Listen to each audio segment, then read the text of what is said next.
नमस्ते। हिंदी अध्यापक मंच की ओर से आयोजित विज्ञान सागर घोपी परीक्षा से संबंधित कक्षा में आप सबका हार्दिक स्वागत है। बच्चों, आप सब कैसे हैं? ठीक है ना? विज्ञान सागर घोपी परीक्षा की तैयारियां अच्छी तरह चल रही है ना? अच्छा, चलो ठीक है। आज हम पक्षी और दीमक कहानी पर चर्चा करेंगे। ये मुक्ति बोध की कहानी है। इसमें एक नौजवान पक्षी अपने पंख देकर दीमकें खरीद कर खाने का आदी है। अपने परिवार वालों के उपदेश तक को वो नकारता है।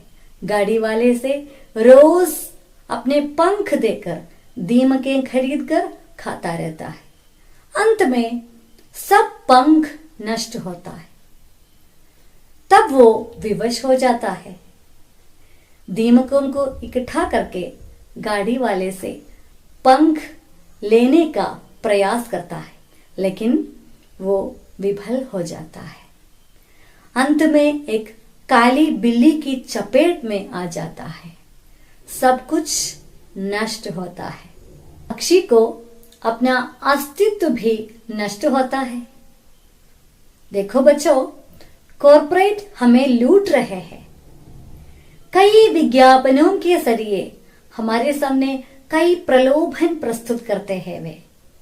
हम नौजवान बिना सोचे समझे उसमें फंस जाते हैं, सब कुछ खोते हैं। अंत में जब हमें अपनी गलती मालूम होते हैं, तब तक हमारे सब कुछ नष्ट होते हैं। शोषण के इस जमाने में ये कहानी बिल्कुल प्रासंगिक है। अब हम इस कहानी से संबंधित कुछ प्रश्नों से गुजरे। पक्षी और दीमक कहानी का लेखक कौन है? विकल्प देखें। नरेंद्र पुंडरीक, वरुण ग्रोवर, मुक्तिबोध, मिर्जा गालिब। कौन सा है सही उत्तर? हाँ, ठीक है, मुक्तिबोध। तो हम दूसरा प्रश्न देखें। हाँ, मुक्तिबोध का पूरा नाम क्या है? क्या है मुक्तिबोध का पूरा नाम?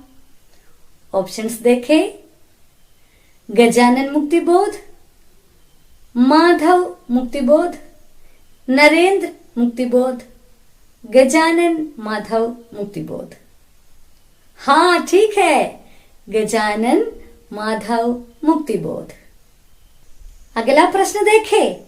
हाँ, उनकी निगाहें बड़ी तेज थी। उन्हें दूर दूर की भनक और दूर दूर की महक भी मिल जाती थी। किन्हें? कहानी का प्रसंग याद है ना आपको? हाँ, विकल्प देखें। गाड़ी वाले को, पक्षी को, दीमकों को, बिल्ली को। हाँ, कौन सा है सही उत्तर? हाँ, पक्षी को। ठीक है, तो अगला प्रश्न सुने। हाँ, बैलगाड़ी के बोरे किन से भरे हुए थे? बैलगाड़ी के बोरे किन से भरे हुए थे? विकल्प देखें। पक्षी से, दीमकों से, कीड़ों से, चावल से। किन से भरे हुए थे? हाँ, ठीक है, दीमकों से। नौजवान पक्षी को किसका शौक था? नौजवान पक्षी को किसका शौक था? बताइए। हाँ, दीमकों का, कीड़ों का, फल का, चावल का। कौन सा है सही उत्तर? हाँ, वही है, दीमकों का। ये नौजवान पक्षी को बड़ी सुविधा लगी। क्या सुविधा लगी है पक्षी को? याद है ना आपको? जरा विकल्प देखें। एक आदमी फल बेच रहा है, एक आदमी चावल बेच रहा है, एक आदमी कीड़ों को बेच रहा है, एक आदमी दीमकों को बेच रहा है। कौन सा है सही उत्तर? हाँ, एक आदमी दीमकों को बेच रहा है। दोनों का सौदा तय होता है। सौदा शब्द मालूम है ना आपको? सौदा मतलब क्या है? हाँ, व्यापार। दोनों का सौदा तय होता है। सौदा क्या था? विकल्प है एक पंख देकर दीमक लेना, एक पंख देकर 2 दीमकें लेना, पैसा देकर दीमकें लेना, फल देकर दीमकें लेना। कौन सा है सही उत्तर? हाँ, वही है, एक पंख देकर 2 दीमकें लेना। अच्छा, ठीक है। अगला प्रश्न देखें। बर्दाश्त करना, इसका मतलब क्या है? बर्दाश्त करना। विकल्प है स्वागत करना, सहन करना, सहयोग करना, सामना करना। हाँ, वही है, सहन करना। दीमकें हमारा स्वाभाविक आहार नहीं है। किसने कहा था? याद है ना आपको? विकल्प देखें। गाड़ी वाले ने, नौजवान पक्षी ने, पिता पक्षी ने, मित्रों ने। किसने कहा था? हाँ, पिता पक्षी ने। दीमकों का शौक अब उस पर हावी हो गया था। शौक माने क्या है? हाँ, तत्परता, वही है। दीमकों का शौक किस पर हावी हो गया था? विकल्प देखें।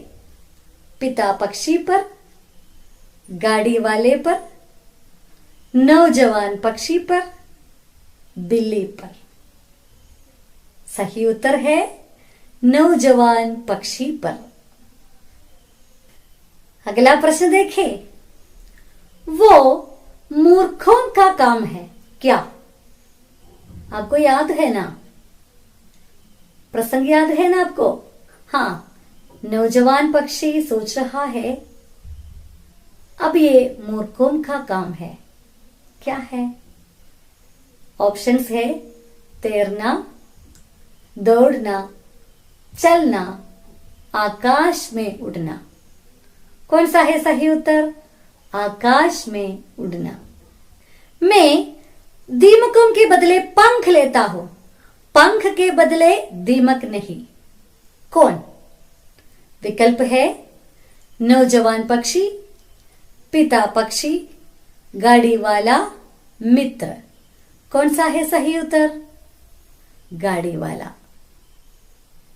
यहां नौजवान पक्षी किसका प्रतीक होता है? बता सकते हैं आप? नौजवानों का, शिक्षकों का, कॉरपोरेट का, शोषकों का। हाँ, सही उत्तर है नौजवानों का। तो बताइए, इस कहानी में काली बिल्ली किसका प्रतिनिधित्व करता है?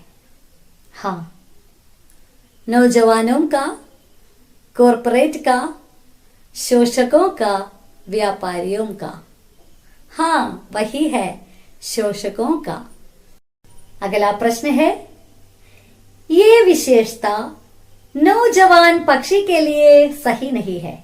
देखिए, कौन सी विशेषता है वो?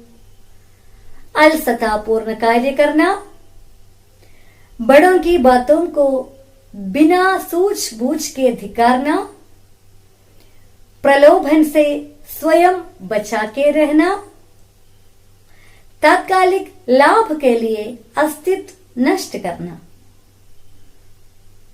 कौन सी विशेषता सही नहीं है?